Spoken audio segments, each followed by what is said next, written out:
Pernah nggak sih Anda baca tulisan dan langsung mikir, nah ini dia. Kemungkinan besar tulisan itu pakai satu rahasia simpel yang bakal kita bongkar bareng-bareng hari ini. Yaitu kerangka kata mereka, kata saya. Kita semua pasti pernah ngalamin kan, duduk di depan layar kosong, kepala rasanya buntu, merasa kayaknya semua ide keren udah diomongin orang lain. Rasanya tuh kayak mau ngomong di tengah pesta yang super rame, tapi suara kita nggak kedengeran sama sekali. Dan masalahnya sering banget akarnya itu dari cara kita diajari nulis. Seolah-olah nulis itu tugas buat para jenius yang lagi menyendiri di goa. Kita disuruh, oke sana, cari ide cemerlang entah dari mana terus tulis. Ya jelas aja ini resep paling ampuh buat bikin kita macet total di tengah jalan. Tapi, gimana kalau selama ini cara pandang kita salah?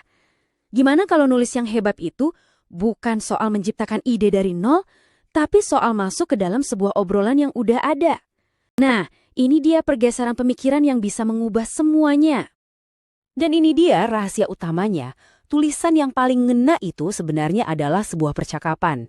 Serius, penulis-penulis hebat itu nggak ngomong sendirian ke tembok. Mereka itu gabung ke dalam dialog yang udah rame. Mereka dengerin dulu apa kata orang, baru deh mereka nimpalin dengan gagasan mereka sendiri.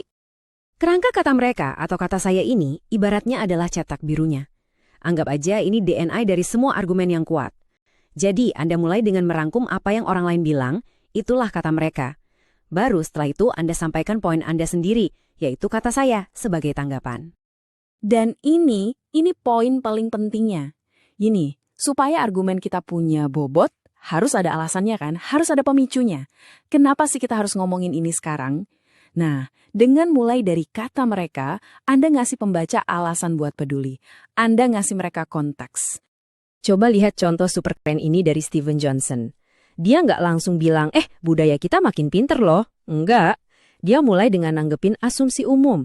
Si kata mereka yang bilang kalau budaya kita makin dangkal. Dengan cara itu, argumen dia jadi langsung terasa penting banget. Dia ngasih kita alasan buat, oke, menarik, lanjut baca.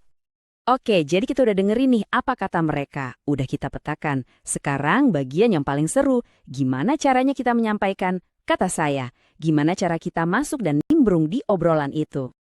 Intinya sih ada 3 jurus utama. Pertama, Anda bisa langsung nggak setuju, tapi ya jelasin alasannya. Kedua, Anda bisa setuju, tapi ada tapinya. Anda nambahin sesuatu yang baru, perspektif yang beda. Atau yang ketiga, dan ini seringkali yang paling asik, Anda bisa setuju di beberapa bagian, tapi nggak setuju di bagian lain. Jurus andalannya, iya sih, tapi... Nah, buat bantu kita ngelakuin semua gerakan tadi, ada yang namanya senjata rahasia, template.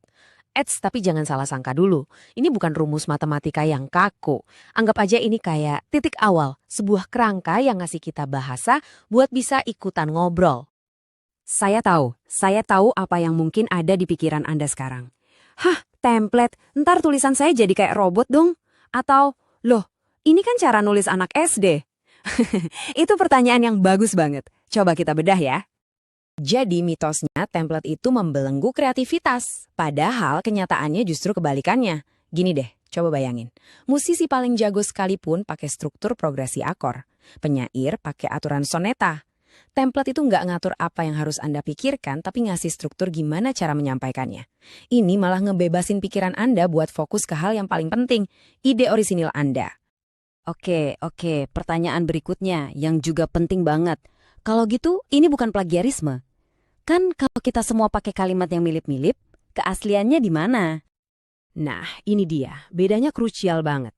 Kalimat kayak, di satu sisi, banyak orang berpendapat bahwa itu milik kita semua, itu alat buat ngobrol, siapa aja boleh pakai.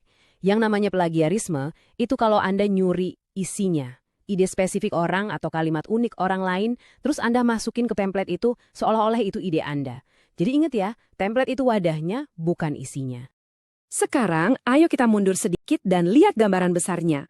Soalnya, paham soal kata mereka atau kata saya ini, jujur lebih dari sekedar trik biar esai kita dapat nilai bagus.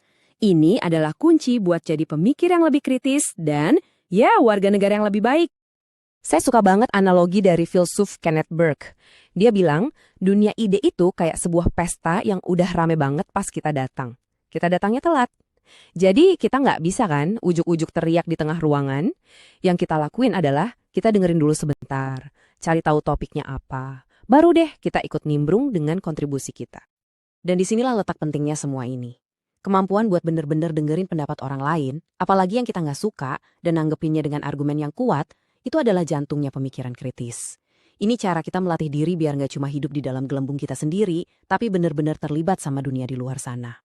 Jadi, sekarang ini bukan lagi soal takut sama halaman kosong. Ini soal ngelihat dunia sebagai ribuan obrolan seru yang lagi terjadi di mana-mana. Pertanyaannya bukan lagi, aku harus ngomong apa ya? Tapi, kira-kira obrolan mana ya yang mau aku ikuti selanjutnya?